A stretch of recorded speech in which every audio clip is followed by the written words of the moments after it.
ఏపీలో బీసీలకు పెద్దపీట వేసిన ఏకైక నాయకుడు సీఎం వైఎస్ జగన్ మాత్రమేనన్నారు బీసీ సంక్షేమ శాఖ మంత్రి వేణుగోపాలకృష్ణ. బీసీల అభ్యున్నతికి ఏనాడు పాటుపడని చంద్రబాబుకు బీసీల గురించి మాట్లాడే అర్హత లేదన్నారు. మంత్రివర్గంలో 17 మంది బీసీ, ఎస్సీ, ఎస్టీ, మైనారిటీలకు అవకాశం కల్పించిన ఏకైక సీఎం జగన్ మాత్రమే అన్నారు. చంద్రబాబు అంటే అబద్ధమని, అల్జైమర్స్తో బాధపడే చంద్రబాబుకు ఏం గుర్తుండవన్నారు మంత్రి వేణు. టీడీపీ నేతలను ఎన్నికల్లో ప్రజలు జీరో చేస్తారంటున్న మంత్రి వేణుగోపాలకృష్ణతో మా ప్రతినిధి హరీష్ ఫేస్ టు ఫేస్. ఎవరికి ఇవ్వనండి ప్రాముఖ్యత బీసీ, ఎస్సీ, ఎస్టీ, మైనార్టీలకు సీఎం వైఎస్ జగన్మోహన్ రెడ్డి ఇవ్వడం జరుగుతుంది. ప్రతి అంశంలోనూ అన్ని రకాలుగా ఆర్థికంగా, సామాజికంగా, రాజకీయం కూడా వాళ్ళ అభివృద్ధి కోసం పాటుపడుతున్నారు. ఇంత చేస్తుంటే తెలుగుదేశం పార్టీ బీసీలను వైఎస్ఆర్సీపీ మోసం చేస్తుందని కొన్ని ఆరోపణలు చేస్తుంది. అసలు బీసీలను ముందు పెట్టింది ఇన్ని సంవత్సరాల్లో కేవలం వైఎస్ఆర్సీపీ అనే విషయం స్పష్టంగా తెలుస్తుంది. అయినా సరే ఆరోపణలు ఎలా మోసం చేసింది ఎవరు? తెలుగుదేశం కదా. చంద్రబాబు నాయుడు కానీ తెలుగుదేశం పార్టీ నాయకులు కానీ ఎప్పుడైనా నిజం మాట్లాడతారా? తెలుగుదేశం పార్టీ నాయకులు గ్రామ స్థాయి నుంచి మండల స్థాయి అయినా, జిల్లా స్థాయి అయినా, రాష్ట్ర స్థాయి అయినా ఆ చంద్రబాబు నాయుడు పలుకులు ఉంటాయి కదా, అబద్ధ పలుకులు మాట్లాడతారు. బీసీలకు అన్యాయం చేసింది తెలుగుదేశం అని ప్రూవ్ చేయడానికి 100 సాక్ష్యాలు ఉన్నాయి. పర్టికులర్గా ఎవరినైనా డిబేట్కి రమ్మానండి. అంటే బీసీలను కేవలం కులవృత్తులతో ఉంచేసి కూలీలుగా చూడాలి, బానిసలుగా వాడాలి అనేటువంటి ఒక తత్వం చంద్రబాబు నాయుడుది. అంటే ఆ రోజు ఆశయంతో పుట్టిన తెలుగుదేశం ఈ ఆశపరుల వల్ల క్లోజ్ అయింది కదా.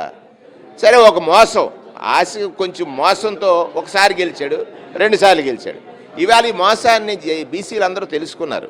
పార్లమెంట్లో బీసీలు పంపిస్తున్నాడు, శాసనసభలకు బీసీలు పంపిస్తున్నాడు, శాసన మండలికి బీసీలు పంపిస్తున్నాడు. బీసీ, ఎస్సీ, ఎస్టీ, మైనారిటీ ఈ 4 నా కులాలు అంటున్నాడు.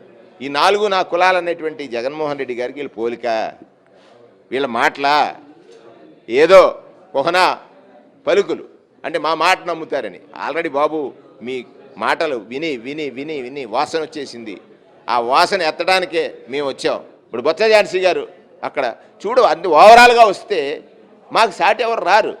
అంటే బీసీ కులగణన ఇంత గొప్ప సబ్జెక్టు, బీసీల యొక్క మనోవేదన జరగలేదు, ఇవాళ జరిగింది. నువ్వేమన్నావు? చేయలేమన్నావు.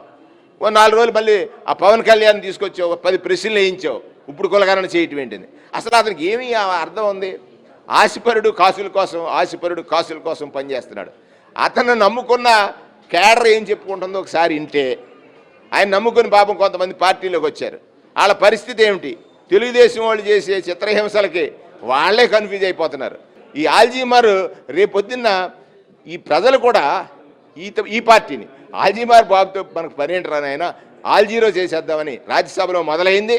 రాష్ట్రంలో కూడా 000 తెలుగుదేశం, 000 తెలుగుదేశం అవుద్దని. అందుకే జగన్మోహన్ రెడ్డి గారు అన్నాడు, వై నాట్ 175?